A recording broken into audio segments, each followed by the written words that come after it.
They call me the architect. Age is just a number, but mine is 67. My son's gift, a helpful little app, began quietly rebuilding my life for 6 months.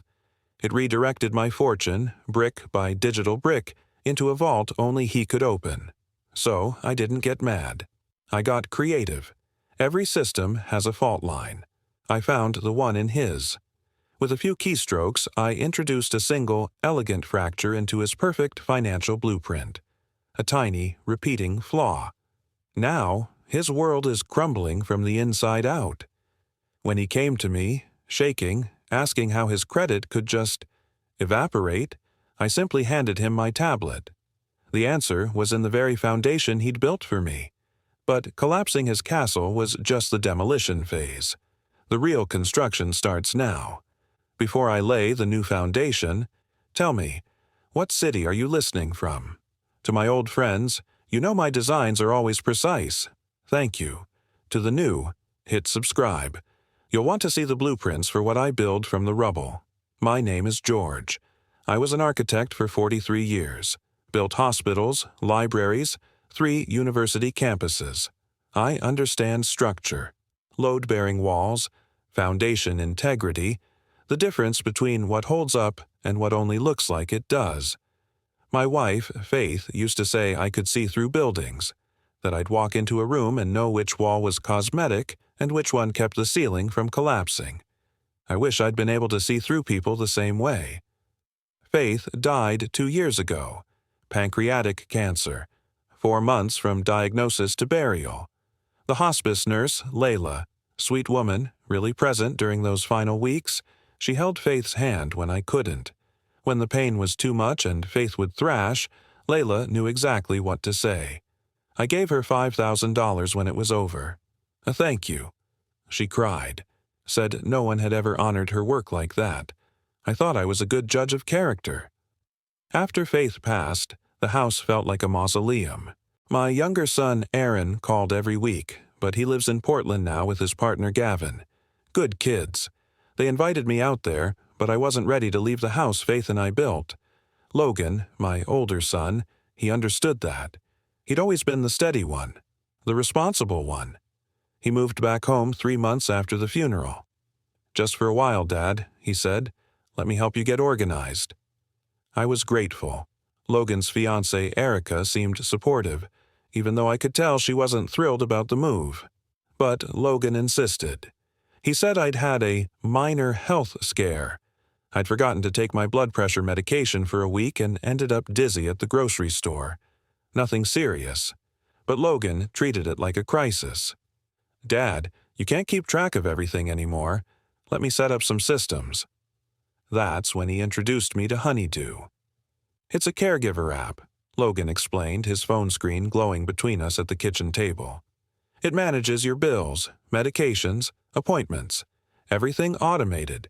You just approve the setup once and it handles the rest. Thousands of families use it. I'm not a Luddite. I use email. I have a smartphone. But this felt invasive." Logan sensed my hesitation. "Dad, it's for your safety. What if you forget a payment and lose the electricity? What if you miss a doctor's appointment? I can monitor everything and make sure you're okay." He was so earnest, so concerned. And I was tired of managing spreadsheets and due dates and the endless paperwork Faith used to handle. So I said yes. Logan installed it that night, linked my bank accounts, credit cards, insurance. He walked me through the interface, clean, simple, color-coded, green for paid, yellow for pending, red for overdue. He set himself as my authorized caregiver and showed me how I'd get weekly summary emails. See? Easy. You don't have to think about anything. For 3 months, I didn't. The emails came like clockwork. Bills paid, appointments confirmed. I'd glance at them, see everything green, and delete them. Logan would check in every few days. "How's the app working, Dad?" "Fine," I'd say. "Perfect." But then I went to the bank. I needed to withdraw cash for Aaron's birthday. I always sent him $500 tucked into a card Faith used to pick out. The teller, a young woman named Jade, processed my withdrawal. Then she paused. "Mr. Whitmore, just so you're aware, your savings account balance is lower than usual. Do you want me to print a statement?" Lower than usual. I'd had $340,000 in that account. My retirement. The cushion Faith and I built over decades. "How much lower?" I asked. Jade glanced at her screen. Her expression shifted. Uncomfortable. $178,000, sir?" The floor tilted. I took the statement home, sat at the kitchen table where Logan had installed Honeydew, spread the pages out like blueprints, and there they were. Monthly transfers. $18,000 each. Labeled Healthcare Auto Pay. 9 transfers. $162,000. Gone. I didn't recognize the payments. I called my insurance company. They had no record. I checked my credit card statements. Nothing matched. I opened Honeydew on my phone, my hands shaking, but the app showed everything as green. Paid. Resolved. When Logan came home that evening, I was still sitting there. "Dad, you okay?" I slid the statement across the table. "What is this?" He barely glanced at it. "That's the app, Dad. It consolidates payments. Healthcare, prescriptions, home maintenance. That's what you approved." "I approved $18,000 a month." Logan sighed, the kind of sigh you give a child who doesn't understand. "Dad, you're getting forgetful. That's literally why we set this up, so you wouldn't have to track every little thing." "Show me what it's paying for." "I will, tomorrow. I'm late for dinner with Erica." He squeezed my shoulder, smiled. "Stop worrying. That's my job now." He left. I sat in the kitchen until midnight, staring at the statement. Faith's voice in my head. "George, you're the architect. You see the structure. Look at the structure." So I looked, and I started to see the cracks. I haven't slept through the night since Faith died. The bed feels wrong. Too big. Too quiet. So when insomnia hits, I've learned not to fight it. I get up, make coffee, sit in my office, the room Faith called George's Cave, and I work. Used to be, I'd work on blueprint revisions or competition submissions. Now I just sit. Look at old photos. Read Faith's journals. Try to remember what her voice sounded like. But that night, the night after I saw the statement, I didn't sit. I opened my laptop. Logan had told me a year ago that I didn't need to worry about online banking anymore. That Honeydew handled it. That checking accounts obsessively was a sign of anxiety, and I should let it go. He even changed my bank password to something secure and wrote it down for me on a Post-it note. I never used it. Didn't see the point. But Faith's voice kept echoing. "Look at the structure, George." I found the Post-it in my desk drawer, logged into my bank account, and the structure revealed itself immediately. $18,000. Every month. Transferred from my savings to an external account. I clicked the recipient details. The account name made my stomach drop. Vault Crypto Holdings. I Googled it. A cryptocurrency exchange platform. I didn't know what that meant, but I knew one thing. It wasn't healthcare. I went back through the transaction history. 9 months of transfers. Consistent. Precise. Always on the 5th of the month. Always the same amount. And every single one originated from a payment authorization through Honeydew, the app Logan installed to help me. I sat there staring at the screen, my chest tight. This wasn't a mistake. This wasn't forgetfulness. This was theft. Premeditated, systematic. My son was stealing from me. I didn't cry. I didn't call anyone. I just sat there, the laptop screen glowing in the dark, trying to understand how this was possible. Logan was successful. He worked in tech sales, made good money. He'd just gotten engaged. Why would he need to steal from his own father? I didn't sleep. At 6 a.m., Logan came downstairs for coffee. He was cheerful, asked if I wanted eggs. I said no. He didn't notice my laptop was open. Didn't notice the bank statement still on the table. "You feeling okay, Dad? You look tired." "I'm fine." "Good. "Hey, I'm taking Erica to brunch, but I'll be back this afternoon. We can go over those honeydew payments if you're still worried." "Sure," I said. He left. I waited until I heard his car pull out of the driveway. Then I went to his bedroom. I'm not proud of this. I raised my sons to respect privacy, but I also raised them not to steal. So I opened his laptop, the one he always left on the desk, password protected but predictable. Logan had used the same password since high school. Faith's birthday. The laptop unlocked, and I saw everything. Crypto trading dashboards, Discord servers, screenshots of portfolio gains, 240K in Bitcoin, 89K in Ethereum, messages from someone named Victor talking about flipping altcoins, photos of Lamborghinis and Rolexes, a shared document titled Exit Strategy 2026. I scrolled through his messages, found one to Erica. "Logan, Dad's got enough saved. He won't even notice. By the time he does, we'll be set." Erica, "You're sure he won't check?" Logan, "He doesn't even know how to use the app. Trust me, I read that message 3 times. Each time it felt like a punch. My son didn't just steal from me. He planned it. He discussed it. He believed I was too old, too stupid, too trusting to ever figure it out."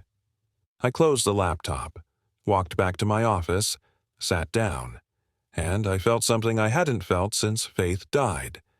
Clarity. I'm an architect. I've spent my entire life identifying problems and designing solutions. Load-bearing walls, stress points, the exact place where pressure will cause a collapse.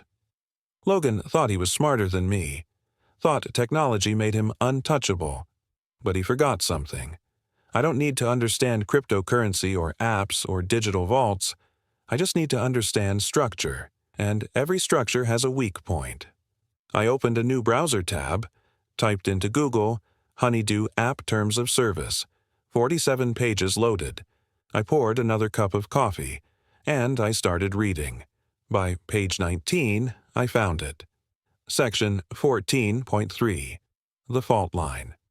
I picked up my phone, called my late wife's brother, Victor, retired software engineer, sharp as ever. When he answered, I said, "Victor, I need your help, and I need you not to ask questions until I'm done explaining." There was a pause. Then, "George, what's wrong?" "I'm going to destroy my son's credit score in 48 hours, and I need you to tell me if it's possible." Another pause. Longer this time. "Start from the beginning." So I did. Victor arrived at my house at 2 p.m. the next day. He didn't call first, just knocked on the door with his laptop bag and a thermos of coffee. That's how Victor operates. Efficient, no nonsense. Faith used to say her brother thought in code. I'd explained everything over the phone the night before. The app, the transfers, Logan's messages. Victor had stayed silent for most of it, just occasional typing sounds in the background. When I finished, he'd said, "I'll be there tomorrow. Don't touch anything. Don't confront Logan. Just wait." So I waited. Now he was sitting at my kitchen table, his laptop open, reading through the Honeydew Terms of Service I'd printed out. He had 3 highlighters, yellow, pink, and green. Faith used to make fun of him for that. "Victor, it's a grocery list, not a legal contract." But this was a legal contract, and Victor was treating it like one. "Section 14.3, he muttered, highlighting a paragraph in pink. "Here's your leverage, George." He turned the page toward me. I read it aloud. "Honeydew reserves the right to report repeated failed payment transactions to credit bureaus in order to maintain platform integrity and protect against fraudulent activity. Authorized caregivers who link external payment methods assume full liability for transaction processing." I looked at Victor. "I don't understand." He leaned back, cracked his knuckles. "Logan set himself up as your authorized caregiver, right? That means he linked his own payment information to your account as a backup method. It's a feature designed for emergencies. If your primary payment fails, the caregiver's card gets charged." "Okay, but here's the flaw." Victor's eyes lit up. Honeydew's system doesn't distinguish between legitimate failed transactions and engineered ones.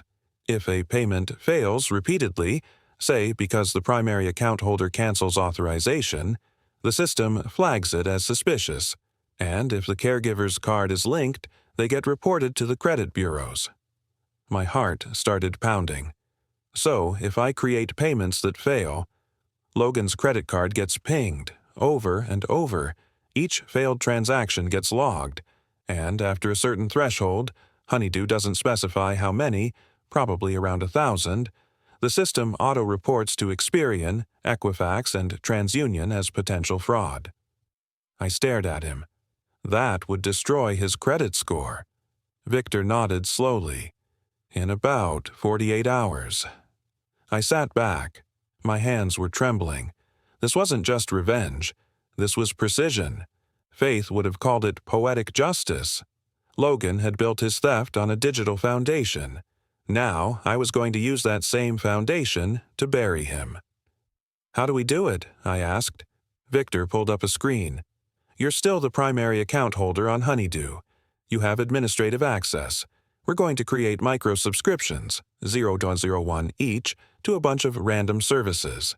Meditation apps, PDF converters, cloud storage trials, obscure stuff. Each one gets set to auto-renew daily. And then you revoke your bank's authorization for Honeydew payments. Every subscription tries to charge your account, fails, and defaults to Logan's linked credit card. His card tries to process it, but you've already made sure there's a payment block in place, so every transaction fails.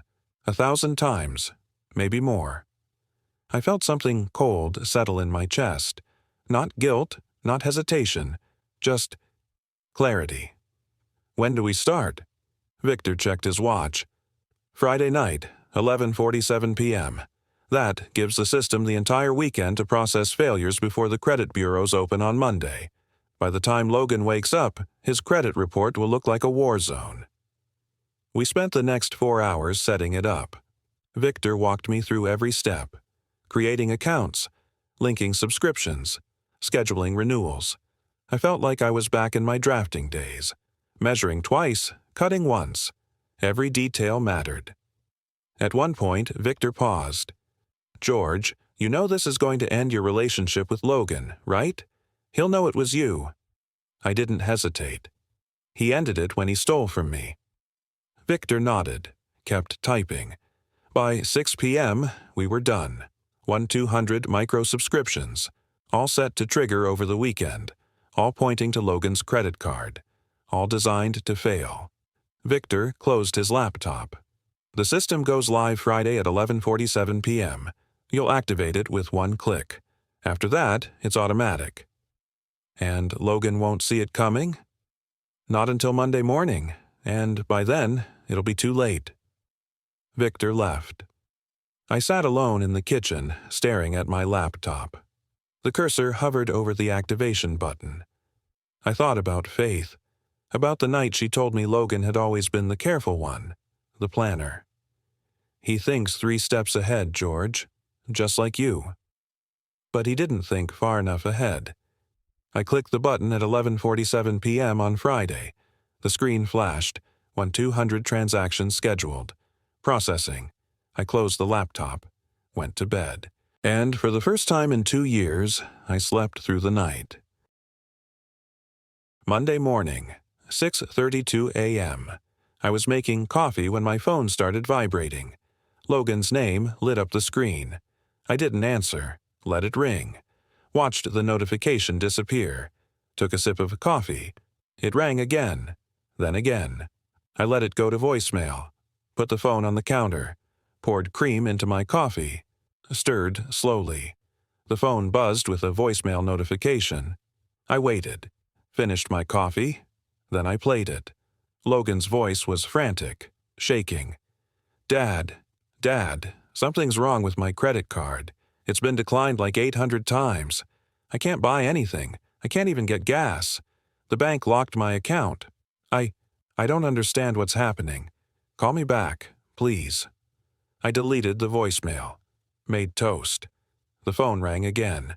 This time I answered. Logan. Dad! He was breathless, panicked. Did you get my message? Something's happening. My credit card, there are all these charges. Thousands of them. Tiny charges. They all failed. And now, his voice cracked. Dad, I just got an alert from Experian. My credit score dropped 240 points. In 2 days. How's that even possible? I sat down at the kitchen table, took another sip of coffee. Logan, I think you should come over. We need to talk. What? Dad, I don't have time for…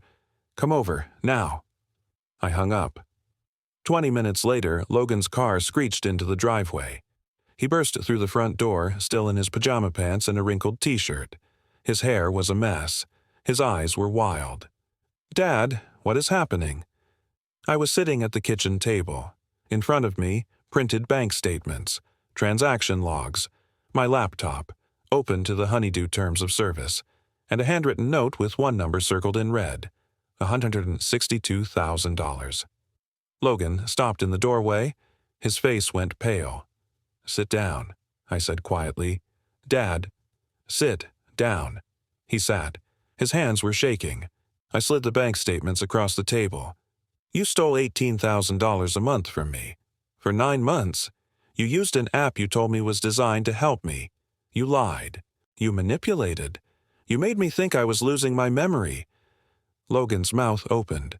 No sound came out. I saw your messages to Erica. He won't even notice. I saw your crypto accounts, your exit strategy. You planned this, Logan. You didn't just steal. You strategized. Dad, I can explain. I don't want your explanation. My voice was steady, cold. I want you to understand what I did. I turned the laptop toward him, pointed to section 14.3. You set yourself up as my authorized caregiver. That linked your credit card to my account as a backup payment method. Standard feature. You probably didn't even think about it. Logan's eyes scanned the screen. I watched his face as comprehension dawned. I created 1-200 micro-subscriptions, 1 cent each. Set them to auto-renew daily. Then I revoked my bank authorization. Every subscription tried to charge my account. Failed. Defaulted to your card. Your card tried to process it. Failed. Over and over. 1,000 times. Logan's breathing was shallow now. Honeydew's system flagged the repeated failures as suspicious. Section 14.3. They reported you to Experian, Equifax, and TransUnion. Repeated failed transactions. Potential fraud. Your credit score? I leaned forward. 497, Logan. You're financially radioactive. He stood up so fast the chair fell backward. You did this? You stole from me. That's not… I was going to pay you back. I just needed time. Time? I stood now, too. You took $162,000 from your own father. You called me forgetful. You gaslit me. You made me doubt myself. For crypto? Logan's face twisted. Anger. Desperation. You have no idea what you just did. I can't get a loan. I can't rent an apartment. Erica and I were supposed to close on a house next month. Then you shouldn't have stolen from me. I'm your son. The words hung in the air. I felt something crack inside me. Not anger. Something deeper. Something final. No, I said quietly. You stopped being my son the day you decided I was a mark. Logan's face crumpled. He grabbed the table. How do I fix this? How do I… You can't. It's already done. The credit bureaus have the reports. Honeydew has the transaction logs. It's permanent. He stared at me, then at the laptop, then back at me. You destroyed my life. No. I picked up the bank statement, held it between us. You destroyed your own life. I just made sure you couldn't rebuild it on my foundation. Logan didn't say anything. He just turned, walked out, slammed the door so hard the windows rattled. I stood there for a long time, listening to his car peel out of the driveway. Then I sat back down, closed the laptop, and I waited for what came next. Short break, show some love, hit subscribe, tap like, and leave a comment. It helps more than you know. Now. Let's continue. After Logan left, I cleaned up the crumpled papers he'd thrown, smoothed them out on the table like I was restoring blueprints. My hands wouldn't stop shaking. I kept hearing his voice. Mom would have been ashamed of you. Maybe he was right. I sat there for an hour, staring at nothing. Then my doorbell rang. I wasn't expecting anyone. Victor had gone back to Arizona. Logan certainly wasn't coming back. I walked to the door slowly, half expecting another confrontation. It was Aaron. My younger son stood on my porch holding 2 duffel bags and a coffee carrier from the shop Faith loved. His eyes were red-rimmed. He looked like he'd been driving all night. "Aaron, what are you—" "Can I come in, Dad?" I stepped aside. He walked past me into the kitchen, set down the coffee, and turned to face me. His expression was complicated, sad, exhausted, and something else I couldn't quite read. "Victor called me Friday night," Aaron said quietly. "Told me what you were planning. Asked me if I wanted to stop you." My stomach dropped. "And?" "I told him no. I told him you should do it."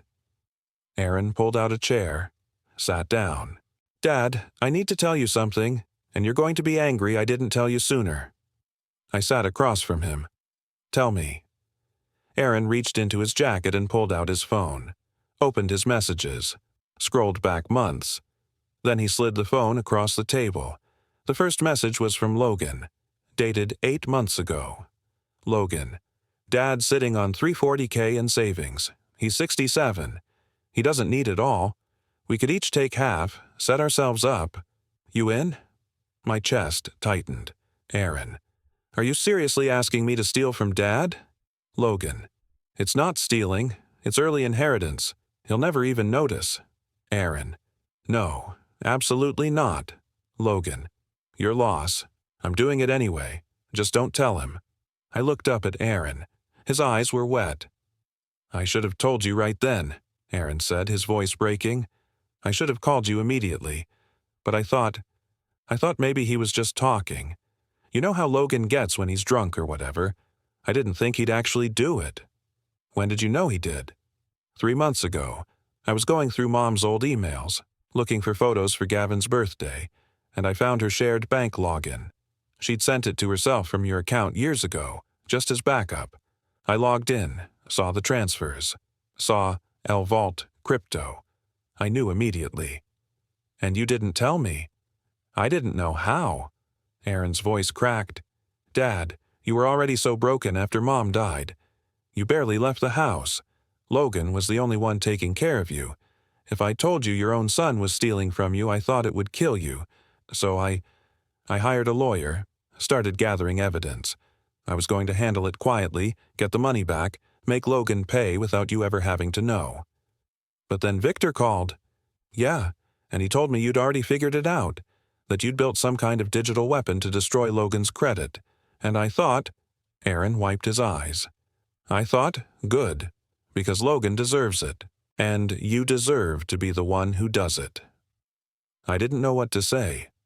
My younger son, the one I thought didn't care enough to visit, had been protecting me in silence for 3 months. "Why are you here now?" I asked. "Because Logan's not going to let this go. He called me this morning, screaming, said you'd ruined his life, said he was going to fight back.